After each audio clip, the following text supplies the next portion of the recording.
AIIB है, AIIB में भी इंडिया और चाइना दोनों मेंबर्स हैं। और इसके साथ साथ आपका कई सारे बैंक्स ऐसे हैं जो इंडिया के बैंक्स हैं, जैसे आपका हो गया ICICI बैंक है, ठीक है, एक्सिस बैंक है, ये चाइना में है। चाइना का बैंक ऑफ चाइना है, उसने रिजर्व बैंक ऑफ इंडिया से परमिशन ली है इंडिया में बैंक खोलने के लिए, तो रिजर्व बैंक ऑफ इंडिया ने 2018 में उसे लाइसेंस दिया है, ठीक है। This is what the international organization we get to know about that we are common in these organizations, okay. हाँ, अभी का जो करंट न्यूज में ये बताऊं, आपको याद होगा G7 is a group of developed country. अभी रिसेंट कल परसों का न्यूज है, प्रेसिडेंट डोनाल्ड ट्रम्प कहते हैं कि G7 को हम G11 बनाएंगे, जिसके अंदर हम इंडिया को, रशिया को, साउथ कोरिया को और ऑस्ट्रेलिया को, इन चारों को एंट्री अब हम देंगे, and we will think about the China.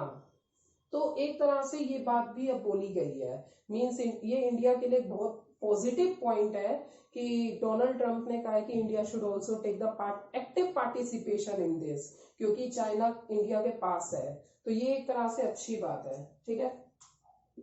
अच्छा, इसके अलावा बात करें एजुकेशनल कॉमनैलिटी की, गाइस इंडिया और चाइना ने एक एजुकेशनल फोरम डायलॉग पे सबमिट सिग्नेचर किया, and that was happened during the time of 2000 approximately 2006 approximately, okay.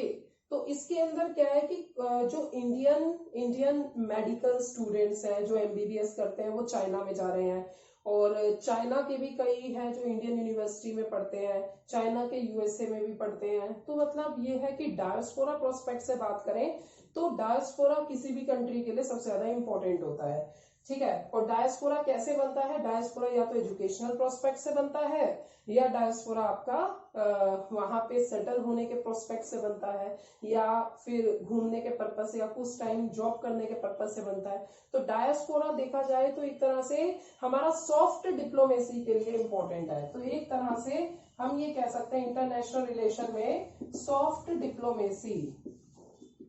Diplomacy के लिए चीजें इंपॉर्टेंट है, ठीक है। अच्छा, उसके बाद 6th पार्ट हम डिस्कस करें अगर economic relationship of India and China.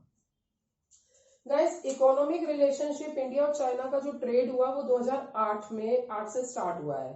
India क्या क्या इंपोर्ट करती है, मतलब क्या क्या खरीदती है, वो इंपोर्ट का एक्सपोर्ट से ज्यादा है। इंपोर्ट हम करते हैं जैसे इलेक्ट्रॉनिक गैजेट हो गया, टेलीफोन, कंप्यूटर वगैरह हो गया, इसके अलावा मोबाइल्स वगैरह गैजेट हो गया, LED LCD, ठीक है, इलेक्ट्रिक गैजेट्स हो गया, ये सारी चीजें लेते हैं। न्यूक्लियर रिएक्टर हो गया, बॉयलर हो गया, ये सारी चीजें हम लोग इंपोर्ट करते हैं। अगर हम एक्सपोर्ट की बात करें तो कॉटन एक्सपोर्ट करते हैं हम, और इसी के साथ साथ प्रेशियस मेटल हो गया, जेम हो गया, डायमंड हो गया, फिश हो गया, ये हम एक्सपोर्ट करते हैं। तो गाइस, अगर आप सीक्वेंस देखें तो अप्रोक्सीमेटली 78% तक 2017 में हम लोगों ने इंपोर्ट किया है। और एक्सपोर्ट की बात करें तो एक्सपोर्ट हमारा ट्रेड डेफिसिट चल रहा है आज चाइना के साथ, ठीक है। मतलब हम चाइना से खरीद ज्यादा रहे हैं पर हम चाइना को बेच कम रहे हैं, सो this is called the imbalance of trade, okay. And इसी के साथ साथ हम लोगों के बैंक्स वगैरह का, ये आपको मैंने भी थोड़ी देर पहले बताया कि जैसे ICICI बैंक हो गया, एक्सिस बैंक हो गया, ये बैंक चाइना में ओपन है।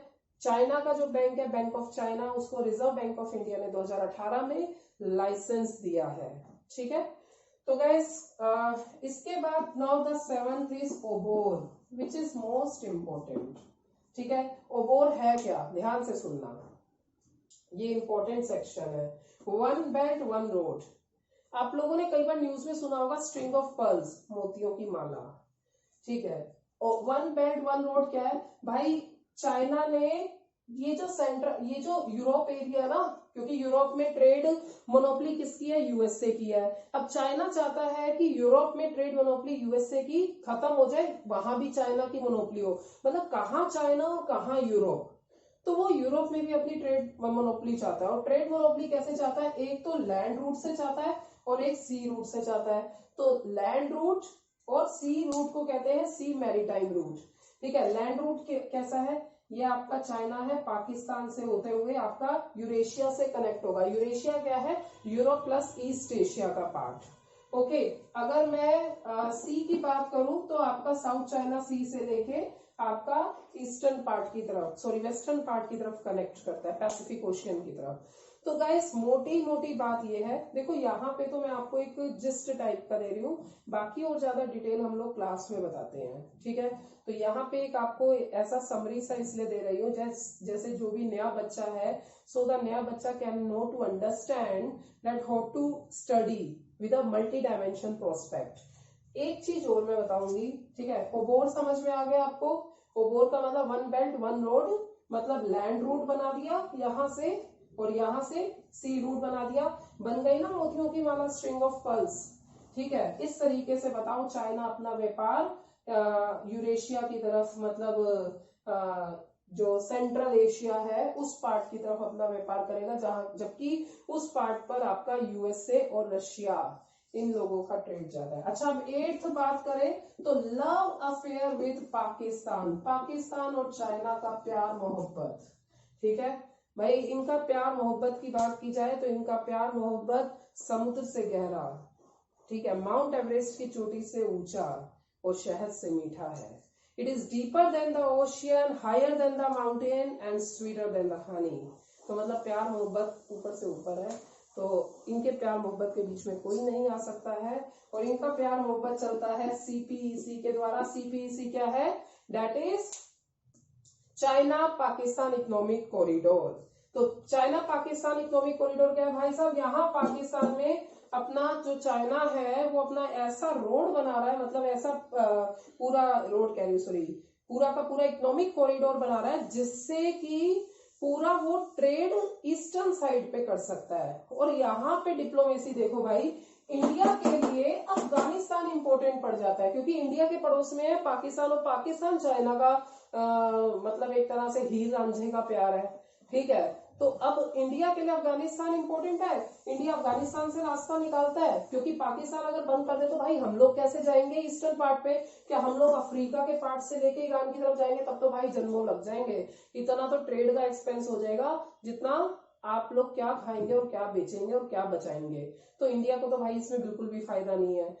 तो इसीलिए हमारे लिए अफगानिस्तान स्ट्रैटेजिक जियोपॉलिटिकल स्ट्रैटेजी के लिए सबसे ज्यादा इंपॉर्टेंट है अफगानिस्तान। और भाई साहब अफगानिस्तान में भी इन्होंने तालिबान बिछा दिए हैं, अफगानिस्तान में भी पाकिस्तानी ऐसे बिछ गए हैं टेररिज्म कि भाई जहां पे इंडियन सिपाही देखे मारो, जहां पे इंडियन एम्बेसी इंडियन लाइब्रेरी है बम से उड़ा दो। This is what happening in the Afghanistan.